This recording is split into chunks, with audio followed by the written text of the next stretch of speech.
देखिए राजस्थान कल्चर में हमने फेस्टिवल सीरीज स्टार्ट कर रखी है, जिसमें हमने ईसाइयों, सिख, इस्लाम, सिंधी इनके फेस्टिवल के बारे में बता दिया। जिस प्रकार से जो इस्लाम का कैलेंडर होता है वो हिजरी कैलेंडर होता है, ठीक उसी प्रकार से ईसाइयों का ग्रिगोरियन कैलेंडर होता है।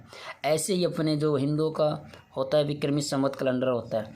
बता देते हैं विक्रमी संवत कैलेंडर ईस्वी वाले कैलेंडर से कितने 57 साल आगे होता है। जिस प्रकार से हमारे घर वाले बोलते हैं ना चैत वैशाख जेठ, और हम क्या बोलते हैं जनवरी फरवरी। तो जो घर वालों का जो कैलेंडर है ना विक्रमी संवत चैत वैशाख जेठ, ये 57 साल आगे होता है, ठीक है। क्यों? क्योंकि यह लूनार चंद्रमा की गति पर आधारित होता है, जबकि ईस्वी वाला कैलेंडर सूर्य पर आधारित होता है, ठीक है। जो ईसाइयों का होता है वो सूर्य पर आधारित होता है, जबकि अपना हिंदुओं वाला विक्रमी संवत वाला कैलेंडर चंद्रमा पर आधारित होता है, ठीक है। अब बात कर लेते हैं कैसे होता है। तो विक्रमी संवत वाला कैलेंडर 29.5 दिन का एक महीना होता है, क्योंकि ईसाइयों का होता है 30 दिन का या 31 दिन का, लेकिन विक्रमी संवत वाला कैलेंडर होता है 29.5 दिन का। एक साल में देखो, एक महीने में 29.5 दिन, तो 12 महीने में 354 दिन, जबकि ईस्वी वाले कैलेंडर में कितने होते हैं? 365 दिन होते हैं एक साल में, ठीक है। अब बात कर लेते हैं कि नोट विक्रमी संवत और ईस्वी वाले कैलेंडर की तुलना 3 साल के लिए की जाती है। तो विक्रमी संवत वाला एक महीना पीछे रहता है। कैसे रहता है? देखो 29.5 दिन का ये एक महीना आता है, तो 12 महीना 354, जबकि ईस्वी वाला में 365 दिन होते हैं। तो 354 से 365 कितना? 10 दिन। तो 10 दिन पीछे अपना विक्रमी संवत वाला कैलेंडर कितना है? 10 दिन पीछे है। अब 10 दिन करें, एक साल में 10 दिन, तो 2 साल में 20 दिन और 3 साल में 30 दिन, मतलब एक महीना। तो ये बोल रहा है कि 3 साल की तुलना करें ना, तो विक्रमी संवत वाला कैलेंडर क्या एक महीना पीछे रहता है, ठीक है। जिसको बराबर करने के लिए हर तीसरे साल एक मंथ ऐड किया जाता है, जिसे अधिक मास बोलते हैं। नहीं समझ में आया तो दोबारा बता देता हूँ कि देखो अपने विक्रमी संवत वाला कैलेंडर 29.5 दिन का होता है, एक महीने का, तो 12 महीने का होता है 354, जबकि ईस्वी वाला होता है 365 दिन का। इनका अंतर देखें तो 11 है, तो हम 10-10 दिन लेके चलते हैं, है ना, क्योंकि कई बार 31 दिन का आता है, कभी 30 दिन का आता है ईस्वी वाला, तो 10 दिन का अंतर है। एक साल में 10 दिन का अंतर आ रहा है, 2 साल में 20 दिन का, 3 साल में 30 दिन का। मतलब जब ईस्वी वाला कैलेंडर है ना, 3 साल में एक महीना ज़्यादा होता है किसका? ईस्वी वाला कैलेंडर का। एक महीना पीछा होता है विक्रमी संवत वाला। अब एक महीना पीछा है 3 साल में, तो इसको बराबर करने क्या करेंगे कि विक्रमी संवत वाला कैलेंडर में एक महीना एक्स्ट्रा जोड़ देते हैं ताकि ये बराबर हो जाएं। तो इसलिए विक्रमी संवत वाले कैलेंडर में एक महीना एक्स्ट्रा जोड़ते हैं हर 3 साल में, और जिसे अधिक मास बोलते हैं, ठीक है। ये वही अधिक मास है जिसमें हम बोलते हैं कि चैत 2 बार, वो चैत का नाम है चैत में तृतीया 2 बार आ गई, 11 2 बार आ गई, तो ऐसे ही अधिक मास होता है। तो हर 3 साल में एक महीना एक्स्ट्रा जोड़ा जाता है, ठीक है। तो ये तो विक्रमी संवत वाला था। अब आते हैं कि विक्रमी संवत वाले कैलेंडर है ना हिंदुओं का, उसमें महीना कौन कौन से आते हैं। तो कितने महीने आते हैं? जिस प्रकार से हमने कल पढ़ा था इस्लाम का, इस्लाम में वही 12 महीने थे हिजरी कैलेंडर के अनुसार, तो अपने भी 12 ही हैं। चैत्र जिसे चैत बोलते हैं, वैशाख वैशाख बोलते हैं, ज्येष्ठ जेठ बोलते हैं, आषाढ़ को साढ़ बोलते हैं, श्रावण को सावन बोलते हैं, भाद्रपद को भादो बोली थी, आश्विन को आसौज, कार्तिक को काती, मार्गशीर्ष को मंगसेर, पौष को पो, माघ को माँ और फाल्गुन को फागण, तो ये बोलते हैं, ठीक है। तो एक बार जल्दी से बोल देता हूँ मैं। ऐसे ही घर वाले कैसे बोलते हैं? चैत वैशाख जेठ साढ़ श्रावण भादो आसौज काती मंगसेर पो माँ फागण, ठीक है। या बोलते हैं चैत्र वैशाख ज्येष्ठ आषाढ़ श्रावण भाद्रपद आश्विन कार्तिक मार्गशीर्ष पौष माघ फाल्गुन, तो ये हैं विक्रमी संवत के, ठीक है। अब बात कर लेते हैं हिंदुओं का पहला त्यौहार कौन से महीने से शुरू होता है और कौन सा होता है। तो देखो ऊपर लिख रखा है कि किसी मंथ में 2 पक्ष होते हैं, कोई से मंथ में, चैत हो वैशाख हो, इनमें किसी भी मंथ में 2 पक्ष होते हैं। तो कृष्ण पक्ष होता है, एक शुक्ल पक्ष होता है। कृष्ण का मतलब होता है अंधेरा, जिसे अंधेरी रात बोलते हैं। शुक्ल का मतलब होता है जिसे चांदनी रात बोलते हैं ना, अंधेरी रात है चांदनी रात। कृष्ण अंधेरी रात, शुक्ल होता है चांदनी रात होते हैं, ठीक है। अब आता है 1 से 15 दिन पहले कृष्ण पक्ष, उसके बाद 1 से 15 दिन बाद शुक्ल पक्ष आता है। मतलब पहले शुरुआत किससे होती है? कृष्ण पक्ष से, उसके बाद आता है शुक्ल पक्ष। लेकिन नववर्ष भी देखते हैं, क्योंकि हमने देखा कि ईसाइयों का नववर्ष कब आता है, 1 जनवरी को आता है ना। तो ऐसे ही अपना नववर्ष आता है चैत्र मंथ की शुक्ल पक्ष के पहले दिन को आता है। तो कई बार पूछ लेना कि हिंदुओं का नववर्ष कब होता है, तो चैत्र की क्या, कृष्ण को नहीं, शुक्ल को। महीना स्टार्ट कृष्ण से ही होता है, लेकिन अपना जो नववर्ष है ना, क्योंकि हम अंधेरी में क्यों अपना नववर्ष स्टार्ट करें, हम चांदने में करेंगे।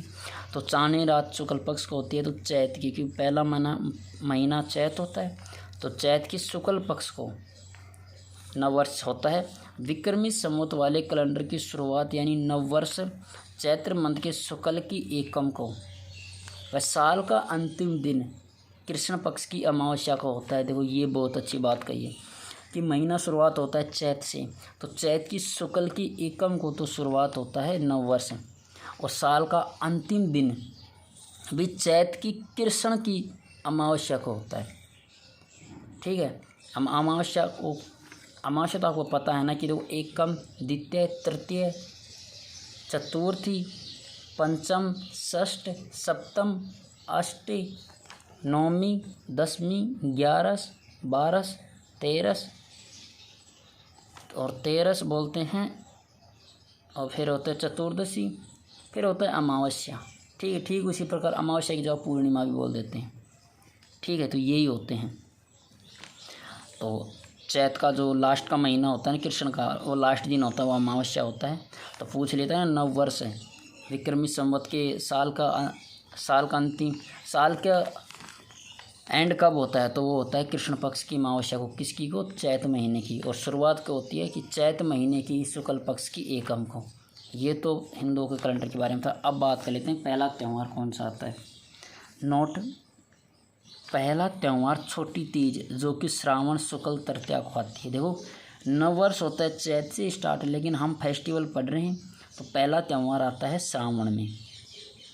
ठीक है, चैत्र में नहीं आता है, श्रावण में। और श्रावण में भी हम इसमें भी वो चांदनी रात लेंगे शुक्ल की तृतीया को।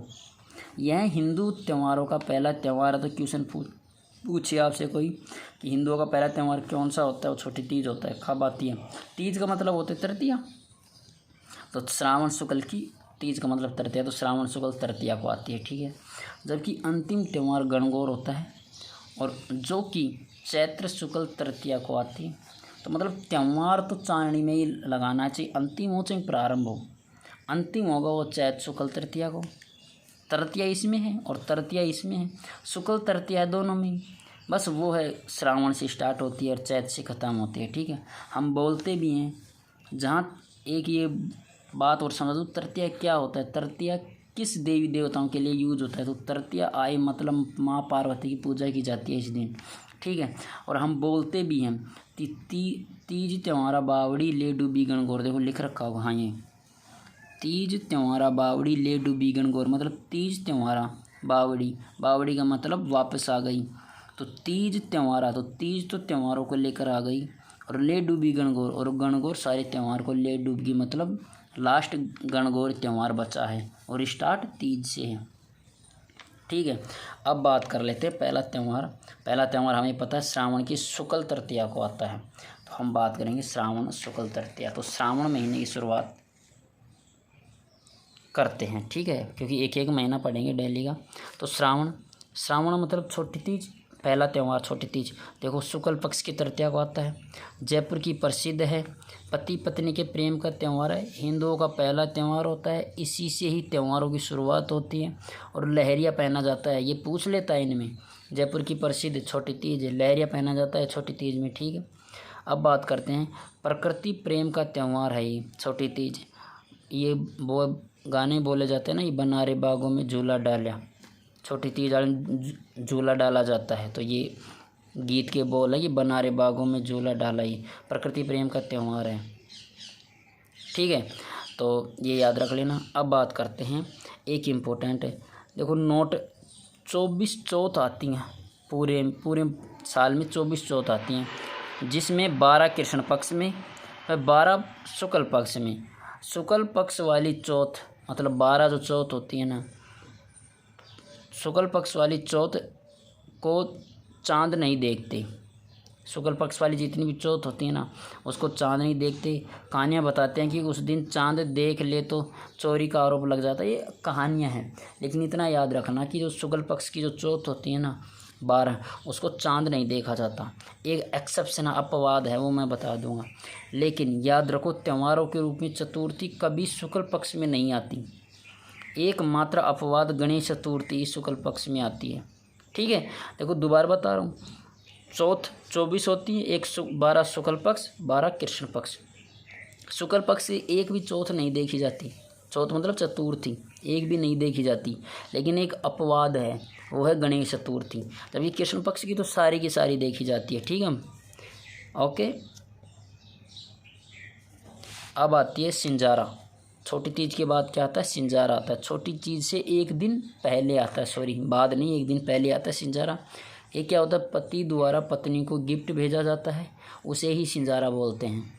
ठीक है, एक प्रकार की मिठाई होती है। ये ससुराल पक्ष से नव विवाहित या फिर सगाई होने पर भी हम आधा विवाह मानते हैं उसको, और उसके परिवार को गिफ्ट के रूप में मिठाई या कपड़े भेजते हैं। मतलब लड़के वाले लड़की वालों को क्या भेजते हैं? मिठाई भेजते हैं, सिंजारा। ठीक है, अब आता है क्वेश्चन ये भी आया हुआ है कि कौन सी, आरपीएससी ने पूछा कि कौन सी जाति में शादी के बाद लड़कियां सरनेम चेंज नहीं करती? सरनेम अपना लास्ट में लगाते हैं ना, जैसे अब कोई भी नाम है अजय या दाव, तो वो अपने पति का नाम, जैसे अजय, कोई भी गोत है, राग गोत, कोई भी गोत ले लो, चाहिए याद नहीं आ रहा मुझे, तो कोई भी गोत का नाम। ठीक है, तो फिर याद रखना कि कभी भी इसमें आरपीएससी पूछिए कि लड़कियां सरनेम चेंज नहीं करती कौन सी जाति में। मैं बताता हूँ, राजस्थान में कोई भी चेंज नहीं करता। अपनी मम्मी अपने गांव का ही बताती है गोत, कभी भी ससुराल का गोत कभी नहीं बताती। वो बोलती है कि मेरी माँ का गोत ये है, मेरा गोत ये है। वैसे कभी नहीं बताती कि अपने गोत चेंज करते, कभी नहीं करती। ठीक है, तो सरनेम चेंज नहीं करती। लेकिन आरपीएससी ने पूछा है, आरपीएससी ने एक स्पेशल नाम दिया है, वो भी राजपूतों की, कि राजपूतों की लड़कियां अपना सरनेम चेंज नहीं करती। लेकिन किसी की भी राजस्थान में मुझे नहीं लगता कि चेंज करती है, क्योंकि अपनी मम्मी हैं, अपनी सिस्टर भी जाती है ना, तो वो भी अपना गोत पीर का ही बताती है, कभी ससुराल का नहीं बताती। तो सरनेम चेंज नहीं करती। लेकिन अगर आरपीएससी पूछे तो राजपूतों की। ठीक है, ये याद रख लेना। और ये तो वैसे ही है, कोस कोस पर बदला पानी, 3 कोस पर बदला वाणी। तो बिल्कुल कोस कोस पर तो पानी बदल जाता है, 3 कोस पर वाणी बदल जाती है। बहुत सी भाषाएं हैं अपने राजस्थान में। ठीक है, तो इसको छोड़ो। हमने पहला त्यौहार पढ़ा था तीज, उसके बाद सिंजारा पढ़ा, तृतीय रक्षाबंधन। रक्षाबंधन आता है श्रावण शुक्ल पक्ष की पूर्णिमा को। बिल्कुल, पूर्णिमा मतलब लास्ट दिन श्रावण का। ठीक है, इसको राखड़ी पूनम, रख पूनम बोलते हैं, ये याद रखना। क्वेश्चन यहीं से पूछता है, राखड़ी पूनम, रख पूनम क्या होती है? रक्षाबंधन को इस दिन नारियल की पूजा की जाती है, इसलिए इसे नारियल पूर्णिमा भी कहते हैं। इस दिन श्रवण कुमार की पूजा की जाती है। ठीक है, इस दिन श्रवण कुमार की पूजा की जाती है। तो रक्षाबंधन दो त्यौहार पढ़े थे हमने, 2 मात्र। शुक्ल पक्ष में एक तो तृतीया, छोटी तीज, और जयपुर की प्रसिद्ध है, लहरिया पहना जाता है, पति पत्नी के प्रेम का है। उसके बाद सिंजारा पढ़ा था, गिफ्ट भेजा जाता है। उसके बाद रक्षाबंधन पढ़ रहे हैं जो पूर्णिमा को आती है। रख पूनम, राखड़ी पूनम बोलते हैं, नारियल की पूजा की जाती है, और इस दिन श्रवण कुमार की पूजा की जाती है। ये तो था शुक्ल का। अब बात कर लेते हैं कृष्ण पक्ष की, श्रावण की कृष्ण पक्ष की। कृष्ण पक्ष पंचमी, नाग पंचमी, नाग को दूध पिलाया जाता है सावन में ही, लेकिन कृष्ण पक्ष अंधेरी रात में। ठीक है, अंधेरे वाला वो है, तो पंचमी। नवमी, निडरी नवमी, मतलब नेवले की पूजा की जाती है इस दिन। ठीक है, अमावस्या, हरियाली अमावस्या, मेवाड़ का बहुत बड़ा त्यौहार है।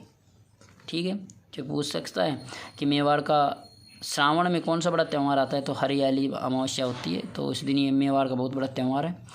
फतेह सागर झील मेला लगता है उदयपुर में। और कल्प वृक्ष मेला मांगलियावास अजमेर में लगता है।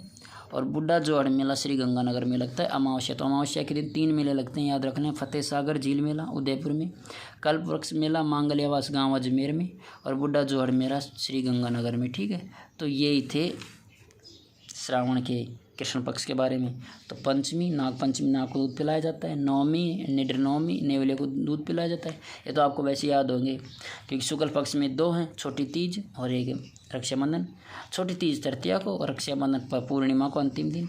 यही ठीक है, श्रावण में पूछ लेते हैं, कृष्ण पक्ष की बात कर लेते हैं। तो कृष्ण पक्ष में पंचमी होती है, वैसे नाग पंचमी को दूध पिलाया जाता है। नवमी नैसे नवमी, नैसे नेवले, नेवले की पूजा की जाती है नवमी को। एक होती है अमावस्या, अमावस्या के दिन 3 मेले, हरियाली अमावस्या 3 मेले याद रखने हैं आपको। फतेह सागर उदयपुर में, कल्पवृक्ष मांगल्यावास अजमेर में और बुड्ढा जोड़ मेला श्री गंगानगर में। ठीक है, तो आज के वीडियो में इतना ही।